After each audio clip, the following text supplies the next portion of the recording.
Hace 2 domingos el hermano Dani compartió la última parte de Gálatas capítulo 1, y quiero hacer un pequeño repasito, un poquito de lo que él quizás había compartido con ustedes en el capítulo 1, versículos, un poquito,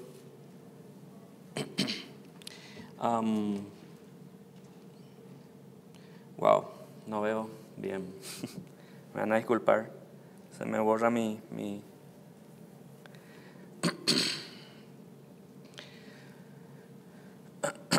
Versículo 15 dice, gracias Dani, disculpa, quiero que oren por su servidor. Estoy teniendo una semana un poco pesada estudiando. Para el seminario termino el día jueves, así que estoy trasnochando mucho, así que les voy a agradecer si oran por mí. Sus oraciones serán muy apreciadas para su pastor. Versículo 15 dice Pablo allí: pero cuando agradó a Dios, que me apartó desde el vientre de mi madre y me llamó por su gracia. En ese pasaje podemos ver, hermanos, allí la elección de Dios, el llamado de Dios efectivo, eficaz a Pablo. Dice, Dios se agradó primero, Dios le apartó, dice, desde el vientre y le llamó por su gracia. Ven tres cosas en un mismo versículo que Pablo estaba hablando acerca de su conversión, de su experiencia al venir al Señor. Y el capítulo 1 básicamente también hemos hablado acerca de la defensa de Pablo, acerca de su apostolado, porque era cosa que muchos cuestionaban de él, ¿verdad? Y al cuestionar, entonces él tuvo que levantar la voz, alzar la voz y decir, yo también soy apóstol del Señor. Y hoy vamos a ver un poquito el capítulo 2, versículos 1 hasta el versículo 10. Y esencialmente vamos a ver un poquito la historia, el contexto histórico de lo que estaba pasando allí. Muchas veces vemos películas de historia, muchas veces leemos libros de historia, pero cuando venimos a hablar de la palabra de Dios y de la historia, a veces medio que no queremos, ¿verdad? Suena medio tedioso y aburrido. No, hermanos, es la palabra de Dios y nos muestra por algo el contexto histórico de todo lo que estaba pasando. Entonces, versículo 1 del capítulo 2 hasta el versículo 10, vamos a estar leyendo hasta todo ese pasaje allí de lo que Pablo estaba diciendo. Dice, después, pasados 14 años, subí otra vez a Jerusalén con Bernabé, llevando también conmigo a Tito, pero subí según una revelación, y para no correr o haber corrido en vano, expuse en privado a los que tenían cierta reputación el evangelio que predico entre los gentiles. Mas ni aun Tito, que estaba conmigo, con todo y ser griego, fue obligado a circuncidarse. Y esto a pesar de los falsos hermanos introducidos a escondidas, que entraban para espiar nuestra libertad que tenemos en Cristo Jesús, para reducirnos a esclavitud, a los cuales ni por un momento accedimos a someternos, para que la verdad del evangelio permaneciese con vosotros. Pero los que tenían reputación de ser algo, los que hayan sido en otro tiempo, nada me importa, Dios no hace acepción de personas. A mí pues, los de reputación, nada nuevo me comunicaron. Antes, por el contrario, como vieron que me había sido encomendado el evangelio de la incircuncisión, como a Pedro de la circuncisión, pues el que actuó en Pedro para el apostolado de la circuncisión, actuó también en mí para con los gentiles.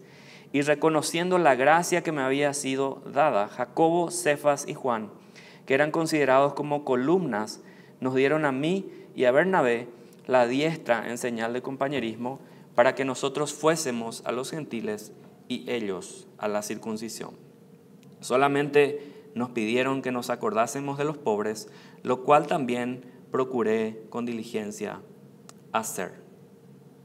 Entonces, aquí vamos a ver 5 puntos hoy, hermanos, 5 cosas que han pasado. En primer lugar, Pablo viaja a Jerusalén después, dice el versículo 1, después pasado ¿cuántos años? 14 años. Después de 14 años viaja. Hay una razón del por qué. Hay una razón del por qué él está viajando de nuevo a ese lugar. ¿Por qué? Por la falsa doctrina introducida en la iglesia. y hacer una pequeña pausa aquí. Hay un movimiento llamado, hermanos, yo no sé si ustedes han escuchado, en los últimos años es muy fuerte este mover. Se llama el movimiento de las raíces hebraicas. ¿Cuántos han escuchado esto? O el movimiento mesiánico de las raíces hebraicas. Algo así se llama el movimiento. Este movimiento, hermanos, no es nuevo. ¿Por qué? Porque lo vemos aquí en Gálatas también ya. Este movimiento enfatiza mucho la ley mosaica, enfatiza mucho de que al venir a Cristo una persona tiene que creer en Cristo, pero tiene también que guardar toda la ley mosaica. ¿Qué significa la ley mosaica? La ley mosaica se dividía en 3 partes. La ley moral, que son los 10 mandamientos que tú y yo conocemos, ¿verdad? De memoria. ¿Cuánto dicen amén? ¿De memoria? ¿Verdad? Los 10 mandamientos, esa era la ley moral. Estaba la ley civil, que era el trato que ellos tenían con sus prójimos que Dios le había dado en todo Levítico, Número, ustedes pueden ver eso. Y estaba la ley ceremonial, que era la ley que regía las ceremonias, las fiestas, las celebraciones y todo eso. Ahora, ¿qué es lo que dice este grupo? Yo quiero que atiendan bien porque hay muchos hoy que están metidos en ese movimiento. Y si ustedes ven en Facebook suele salir ahí muchas fotos de un movimiento llamado Ministerio 119. Así que mucha atención cuando ven ese 119 por ahí. ¿Por qué? Porque este grupo predica Cristo más ley moral más ley ceremonial más ley ¿qué? Civil. ¡Wow! Tremendo. ¿Por qué? Porque la ley civil, hermanos, ¿de qué te habla? De que si tú comes puerquito, estás condenado. O sea, si esta mañana comiste bacon al desayuno, tienes que orar y pedir perdón a Dios porque comiste bacon. ¿Se imaginan? Esa es volver a levantar, ¿qué cosa? El velo que Cristo rompió y rasgó en la cruz del Calvario, lo vuelven ellos a levantar como una ley. Entonces, ese problema no es nuevo, hermanos. ¿Por qué? Porque lo estamos viendo ya aquí en Gálatas. Y por ese motivo es que dice este versículo, después de pasados, dice, 14 años, subí otra vez a Jerusalén. ¿Con quién? Con Bernabé, llevando también conmigo a Tito. Pero subí según una revelación, y para no haber corrido, dice, o correr en vano, expuse en privado. O sea, ¿qué hizo Pablo aquí, hermanos? Agarró junto a los ancianos, a los apóstoles de la iglesia, y les expuso en privado, ¿qué cosa? El evangelio que él predicaba entre los gentiles. Entonces, hay un hecho, o hay una situación que se presentó en Hechos 15. Si ustedes quieren ver ahí en Hechos 15, antes de seguir ahondando en este tema, ¿qué pasa? Vamos a leer un poco Hechos 15. Y como le dije, hoy vamos a ver un poquito de historia, hermanos, así que vamos a estar estudiando profundo esto. A lo largo de la historia, los líderes de la iglesia han hecho concilios. En el año 400 o 325, por ejemplo, hubo el concilio de Nicea. En el año 450 más o menos también hubo el otro concilio llamado el de Calcedonia. Después hubieron otros 7 más, o sea 5 más concilios, 4 más concilios que se reunieron en toda la historia. ¿Por qué? Porque estos concilios se reunían para tratar asuntos de doctrina. En el primer concilio se trató acerca de un muchacho llamado Arrio. ¿Se acuerdan de eso?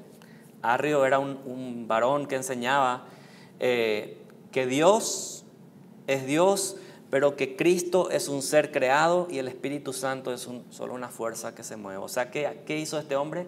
Este hombre enseñó que Cristo no era Dios. Entonces, ¿qué pasó? Todos los padres de la iglesia se reunieron para tratar este tema, este asunto y esta situación y declarar cómo.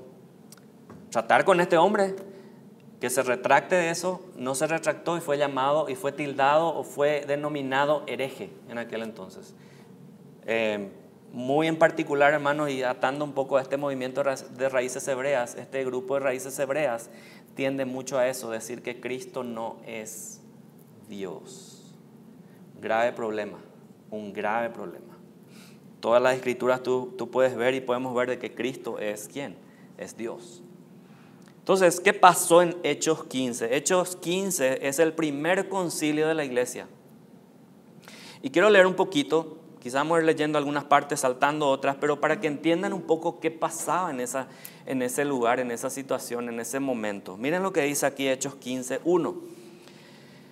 Entonces algunos que venían de Judea enseñaban a los hermanos, miren lo que enseñaban: si no os circuncidáis conforme al rito de Moisés, no podéis ser salvos. Wow, es gracia más obras, es Cristo más esto.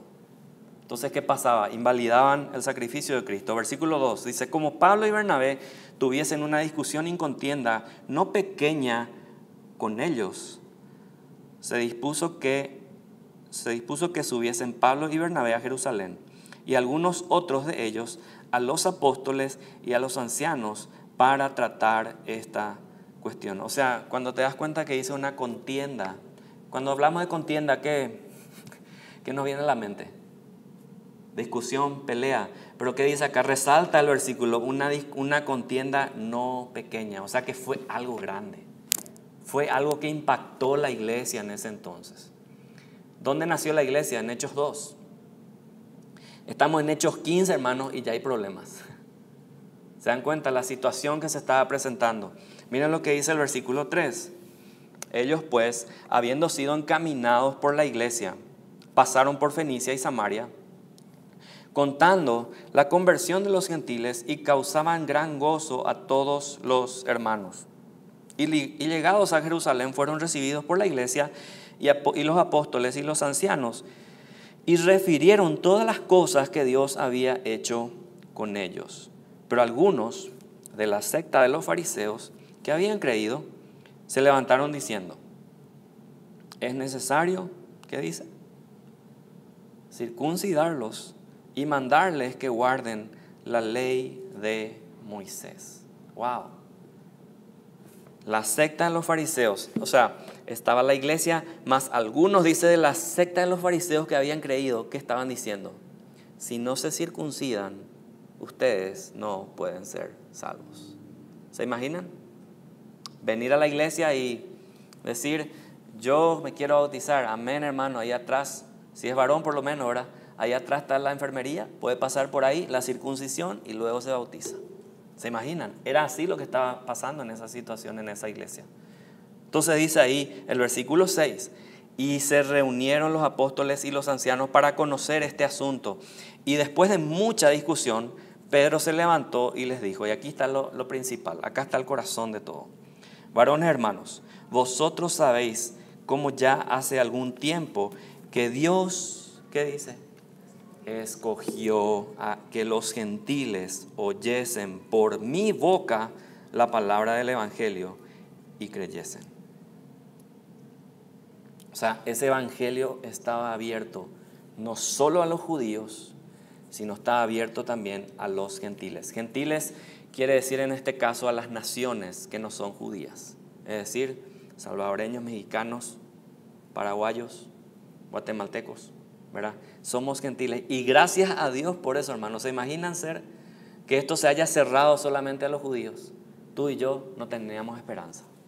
Dice, este evangelio fuese oído y fuese creído por ellos. El versículo 8 dice, y Dios, que conoce los corazones, les dio testimonio, dándoles el Espíritu Santo, lo mismo que a nosotros. Y ninguna diferencia hizo entre nosotros y ellos, purificando por la fe sus corazones. Ahora pues, ¿por qué tentáis a Dios?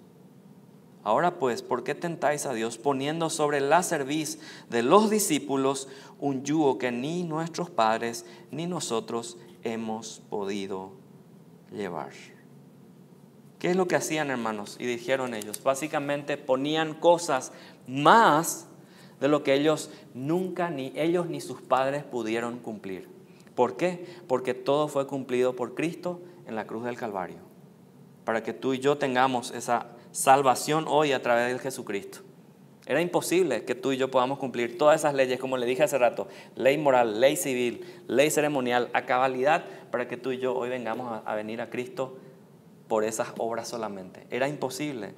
Entonces dice el versículo 11, antes creemos que por la gracia del Señor Jesús seremos salvos, de igual modo que ellos. Esto derriba todo argumento, hermanos, de sectas judaizantes, de toda esta situación que se estaba presentando. Solo creer en Cristo no bastaba. Hacía falta también someterse al rigor de la ley, decían estas personas. Ahora, dice Pablo en el versículo en Gálatas, vamos de nuevo a Gálatas, pero no pierdan Hechos 15, porque vamos a ir y volver en Hechos 15. Miren lo que dice en Gálatas 2. Gálatas 2, les expuse, dice, en privado a los que tenían cierta reputación. ¿Qué le expuso Pablo? El evangelio que predico entre los gentiles. Luego en el versículo 10, en el versículo 5 dice él, ni por un momento accedimos ¿a qué? A someternos. O sea, quiere decir que en esta discusión, en esta contienda que hubo, estas personas empezaron a decirle a Pablo, mira las escrituras. Y como queriendo persuadir de que sí es Cristo más las obras, Cristo más la ley de Moisés. Entonces Pablo dice ahí, a los cuales dice, por ningún momento accedimos a someternos. ¿Para qué? ¿Qué cosa? Para que la verdad del evangelio permaneciese con vosotros. Pablo tenía un celo, Pablo tenía una lucha, y básicamente él no quería que ninguna mala doctrina se introdujera en la iglesia y en las iglesias que él estaba fundando. Por eso este celo, y por eso él vuelve después de 14 años, dice, vuelve a ese lugar y empieza a exponer la verdad del evangelio. Hay un solo evangelio, hermanos, y gloria a Dios por eso. No hay dos, no hay tres, no hay cuatro, hay un solo evangelio. Y a través de los años quizá hemos escuchado predicarse o definirse el evangelio de Cristo solo como ¿cómo se dice esto? Un placebo, ¿verdad? Ven a Cristo y esto se soluciona. Ven a Cristo, acepta esto, recibe esto, decide por Cristo y todo esto se va a solucionar. Cuando nosotros entendemos, hermanos, que el verdadero evangelio no es eso. Afirmamos ¿qué cosa? La verdad del evangelio es esta, escucha bien, que en Cristo Dios satisfizo las demandas de la ley. En Cristo Dios satisfizo las demandas de la ley, de ese pacto antiguo que tú, ni yo, ni los padres, ni los fariseos, ni los judíos podían cumplir. Imposible. Que la santidad requerida la cumplió Cristo a favor de los escogidos, de tal manera que todos aquellos que vienen a Cristo en fe, todos aquellos escogidos que vienen a Cristo en fe, arrepentidos, confesando su pecado ante Dios, aquellos son los que hallan la justicia obrada por Cristo, quedando así, ¿qué cosa? Libres de toda culpa, libres para obedecer a Dios en Cristo, descansando ¿en qué? En los méritos de Cristo, hermano. Qué glorioso evangelio creemos tú y yo.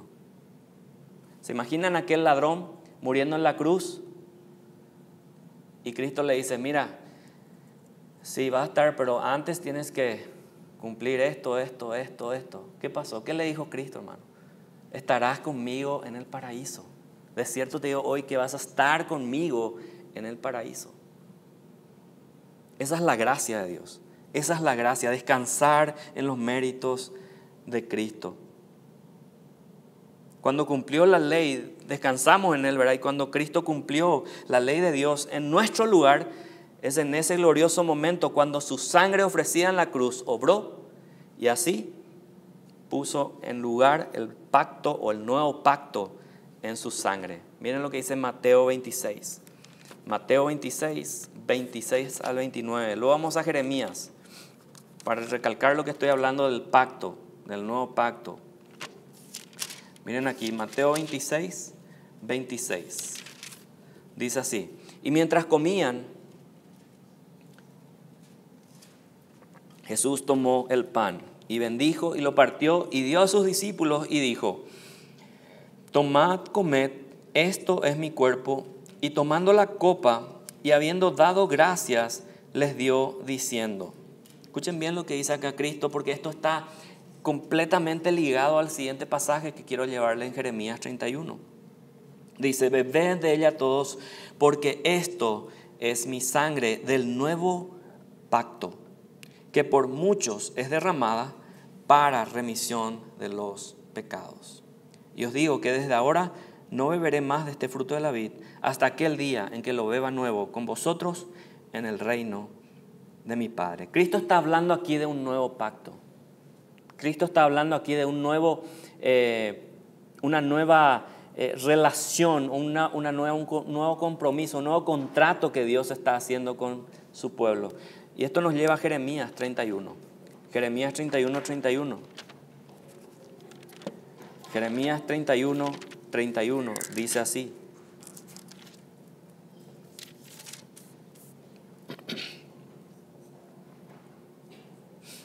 he aquí que vienen días, dice Jehová, en los cuales haré, ¿qué dice? Nuevo pacto. Coincide completamente con las palabras de Cristo. Nuevo pacto con la casa de Israel y con la casa de Judá, no como el pacto que hice con sus padres el día que tomé su mano para sacarlos de la tierra de Egipto, porque ellos invalidaron mi pacto, aunque yo fui yo un marido para ellos, dice Jehová. Pero este es el pacto que haré con la casa de Israel después de aquellos días, dice Jehová. Daré mi ley en su mente y la escribiré en su corazón. Y yo seré a ellos por Dios, y ellos me serán por pueblo. Y no enseñará más ninguno a su prójimo, ni ninguno a su hermano, diciendo: conoce a Jehová, porque todos me conocerán, desde el más pequeño de ellos hasta el más grande, dice Jehová, porque perdonaré la maldad de ellos, y no me acordaré más de sus pecados. ¿A qué te hace recordar el versículo 33 que dice: daré mi ley en su mente, las escribiré en su corazón, y yo seré a ellos por Dios, y ellos me serán a mí por pueblo? Jesús, en este momento Jeremías está hablando de ¿qué? De ese nuevo nacimiento que Dios va a dar en el nuevo pacto. ¿A quiénes? No solo a los judíos, sino a quiénes. Nosotros, los gentiles. Gloria a Dios por eso. Porque ahí dice el Señor: ya no me voy a acordar de sus pecados, ya no me voy a acordar de sus maldades, le voy a perdonar sus pecados, dice. Y ese es el evangelio que tú y yo creemos, ese es el evangelio que tú y yo abrazamos, ese es el evangelio que Pablo estaba predicando, y ese es el evangelio que Pablo estaba defendiendo, y ese es el evangelio que tú y yo tenemos que defender hoy, como se dice normalmente, a capa y espada, ante cualquier doctrina que venga a infestar la iglesia de Cristo. Eso debemos hacer tú y yo, escudriñar la palabra. Y como dije la otra vez cuando estábamos estudiando la confesión de fe, que es como estar, cuando tú no estudias la palabra del Señor y no te centras en la doctrina del Señor, estás inmune a cualquier infección que venga. Estás listo para que cualquier infección doctrinal venga y te sacuda y te tumbe y te lleve. Entonces es importante, hermanos, defender esta doctrina, defender la palabra del Señor, por sobre todo, como dice Pablo aquí, y Pablo está hablando y defendiendo en el versículo 5, 5, para que la verdad del evangelio, dice, permaneciese con vosotros. Pablo defendiendo el evangelio para que eso permanezca, dice, con ustedes. No importa lo que viene, y como dijo en el capítulo 1, cualquiera que viene a ustedes, ni si es un ángel, dice, viene a ustedes con un evangelio diferente, dice, diferente, sea que, dice Pablo, anatema. Anatema, maldito. Entonces Pablo tiene ese celo, tiene esa pasión por defender el evangelio, y eso me lleva también a lo que pasaba, por ejemplo, un ejemplo en el templo, cuando Cristo llega a ese lugar. y estaban todos los mercaderes. ¿Ustedes se acuerdan de esa escena, hermano? ¿Qué estaban haciendo ahí? Los cambistas, estaban todos ahí vendiendo palominos, vendiendo terneritos, becerros, ¿verdad? ¿Para qué? Para las ofrendas del templo. ¿Y qué pasó con Cristo al entrar en ese lugar? Es la única imagen que tenemos de Cristo y de que empieza a darle cintos, ¿verdad? Látigos a todas las personas que estaban adentro. Y hay un pasaje que menciona el evangelio en ese momento, los evangelios. Dice, ahí se acordaron los discípulos que dice, el celo de tu casa me consume. El celo de tu casa me consume. Ese mismo celo que Cristo tenía era el celo que tenían los apóstoles. Y Pablo más en este lugar, en este pasaje que estamos leyendo. Ese celo por la palabra, por el evangelio del Señor. Como dice un pastor, no voy a decir su nombre porque dice el celo por la casa del Señor lo hemos perdido y necesitamos recuperarlo. Necesitamos recuperar ese celo por la palabra, por la pasión del evangelio. Nuestro lema como iglesia dice, apasionados por el evangelio. Debemos de proclamar y defender para que esa verdad, dice aquí, permanezca con ustedes. Cada cosa, hermanos, que se predica en este púlpito, no importando quién venga, sea yo, sea el hermano Dani, Leo, otros que vengan a predicar en este lugar, todo tiene que coincidir con las Escrituras. Ustedes tienen que ser buenos bereanos y analizar las Escrituras cuando se enseña, para ver si todo lo que enseñamos de acá es así. Ese debe ser el celo, esa debe ser la pasión con la cual tenemos que predicar y también defender. Ya pronunció, como dije, Pablo, maldición a aquellos que prediquen otro evangelio que no sea el evangelio de la sangre de Cristo del nuevo pacto. Ahora, menciona Pablo algo. Miren lo que menciona Pablo en el versículo 2, en el versículo 6 también. En primer lugar vimos que Pablo viaja a Jerusalén con un propósito, para defender y para defender la sana doctrina, ¿verdad? Por la falsa doctrina que se había introducido en la iglesia. Vemos también que él defiende la verdad del evangelio. ¿Qué es la verdad del evangelio? Lo que estábamos explicando recién. Jeremías 31, lo que enseñó Cristo. Ese es el nuevo pacto. Ese es el evangelio. Ahora, quiero mencionar el tercer punto, hermanos, que Pablo habla de unas columnas. Miren lo que dice aquí en los versículos 2, 6 y en el versículo 9. Dice, Pablo identifica a las personas con quienes se reunió en Jerusalén y las define de estas maneras. Miren, versículo 2. Dice, los que tenían, dice, cierta reputación. Versículo 6 dice, los que tenían reputación de ser, ¿qué? Algo. Versículo 6 dice también y nos habla de que habían personas que figuraban ser algo, pero no eran realmente. Pero aquí menciona, en el versículo 9 menciona a esas tres personas que eran consideradas como columnas.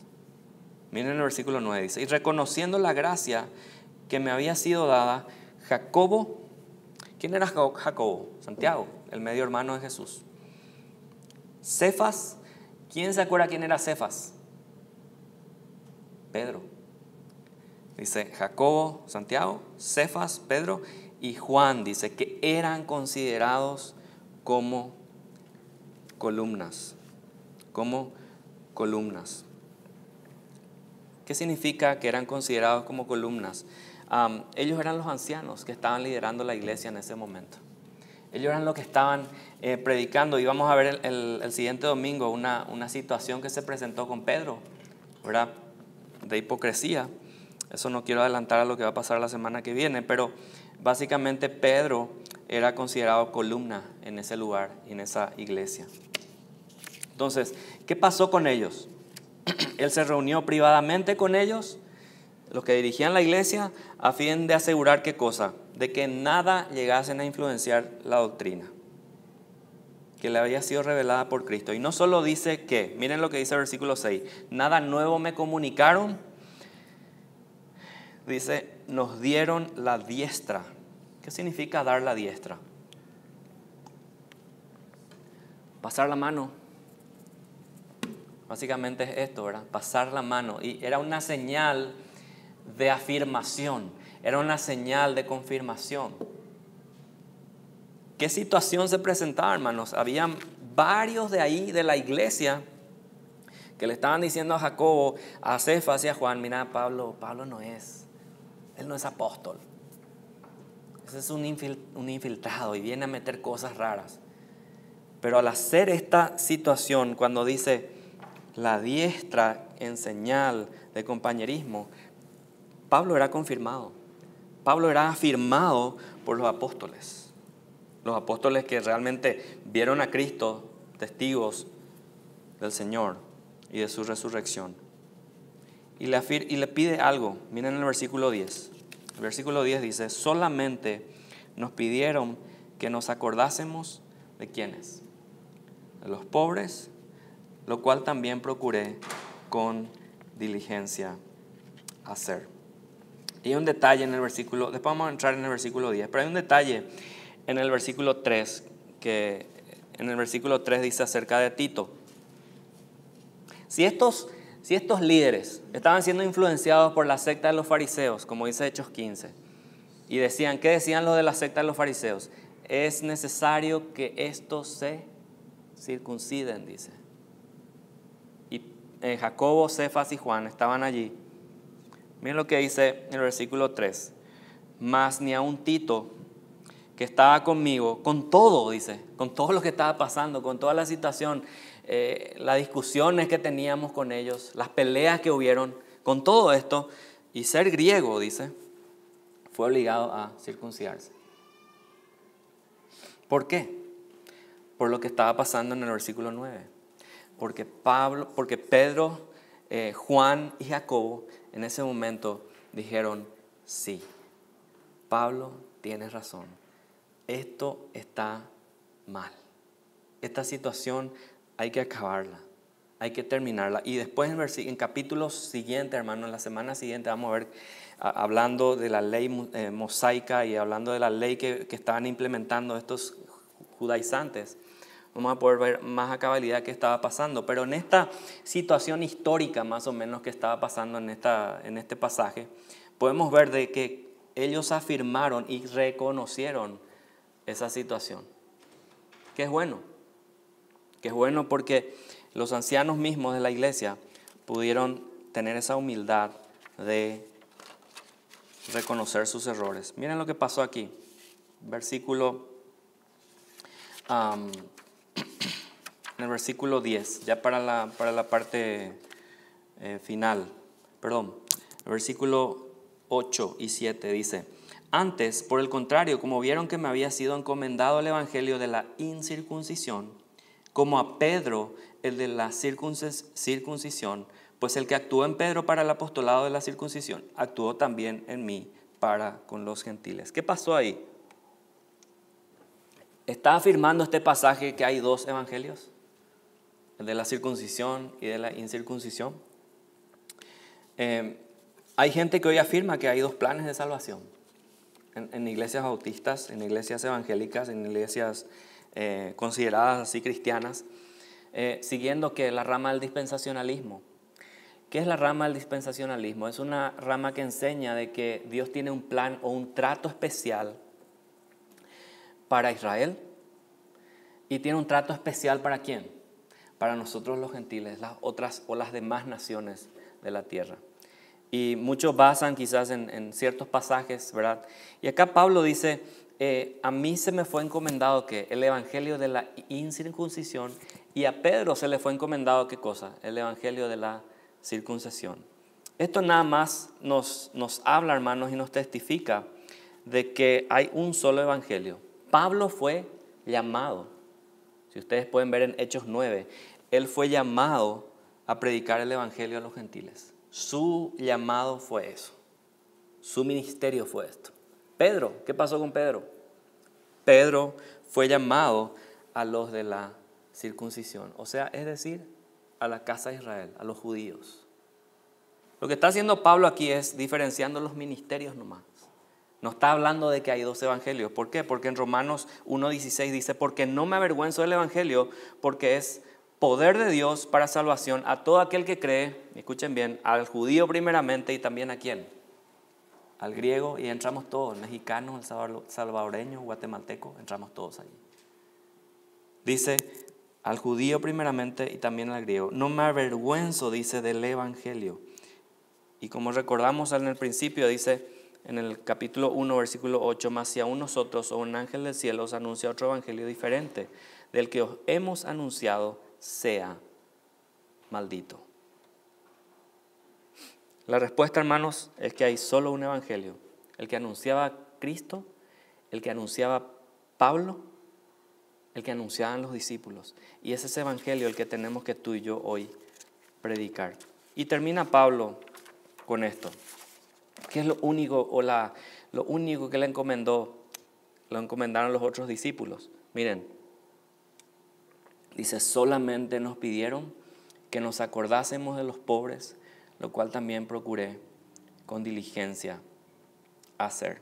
Esa es la observación final que les hacen los ancianos de la iglesia a Pablo.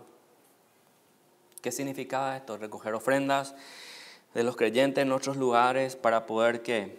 Acordarse de los pobres. ¿Por qué? Cristo, ¿qué dijo, hermanos? A los pobres siempre tendréis. Entonces el evangelio, hermanos, que en este momento Pablo estaba defendiendo en este lugar, en esta escena sacada quizás de todo lo que es Gálatas, habla de nuestra libertad en Cristo, habla de ese nuevo pacto, habla de que Dios no hace acepción de personas, pero también habla de que hay que acordarse de quiénes, de los pobres, y no solamente de los pobres materiales, sino esos pobres en espíritu, aquellos que no tienen esa dicha o gracia de haber escuchado el evangelio. Entonces, haciendo esta pequeña mensaje estudio, hermanos, yo creo que es más que nada algo histórico lo que hemos visto y de ese celo que hay que tener por el evangelio. El día de hoy quiero terminar y decirles que seamos más celosos por el evangelio. Seamos personas que realmente cuando alguien viene a hablarnos y sabemos que no es creyente, seamos intencionales para compartir ese evangelio que tú y yo hoy conocemos. ¿Cuántos conocemos el evangelio hoy? Yo creo que todos los que estamos en este cuarto. Seamos intencionales. ¿Por qué? Porque ese es nuestro llamado, hermanos. La palabra dice, id por todo el mundo y predicar. Es mi llamado. No es el llamado del pastor solamente. No es el llamado de Dani solamente o de Leo o Nilsson, ¿verdad? Es el llamado de toda la iglesia, el de ir y predicar el evangelio. Dios hace la obra, pero es mi tarea el de ir y predicar. ¿Cuál es otra tarea, otra cosa que tenemos que hacer? El de defender el evangelio, y que cuando cualquier cosa que venga de costado, de atrás, del fondo, sea nuestro celo, ¿qué cosa? Defender la verdad del evangelio para que esa verdad del evangelio permanezca en nosotros. Por eso nuestro celo, por eso muchas veces el exponer a gente que no predica el evangelio. ¿Por qué? Porque debemos de ser celosos por este evangelio que tú y yo hoy conocemos. Judaizantes hubieron aquí y hay hoy y habrán en el futuro. Gente que predique un falso evangelio habían aquí, hay hoy y van a haber hasta el día que Cristo venga. Hermanos, los enemigos de la iglesia no están afuera de la iglesia. Ustedes saben eso. Los enemigos de la iglesia están adentro de la iglesia. Están aquí adentro, metidos, predicando, enseñando. Están en púlpitos, están en la televisión, predicando otro evangelio. Entonces, seamos diligentes en nuestro estudio de la palabra. Seamos diligentes en el estudio de la palabra, y no solo eso, sino al presentar y al predicar el evangelio que nos fue encomendado. Fue encomendado a ellos en ese momento, pero también es encomendado a quienes hoy, a nosotros. Y somos responsables de llevar ese evangelio. tú y yo somos responsables. Y el Señor va a pedir cuentas algún día. Va a pedir cuentas. Y muchas veces decimos, no, pero Señor, yo creo en la predestinación. Sí, creemos en la predestinación. Creemos que Dios escogió desde antes de la fundación del mundo a aquellos que iban a ser salvos. Pero tú no sabes quiénes son esos, ¿verdad? O tú sabes quiénes son los salvos o los escogidos. No sabemos. Es mi tarea predicar. Es mi tarea presentar el Evangelio. Es mi tarea defender el Evangelio, para que esa verdad del Evangelio permanezca. Amén. Vamos a ponernos de pie. Vamos a orar.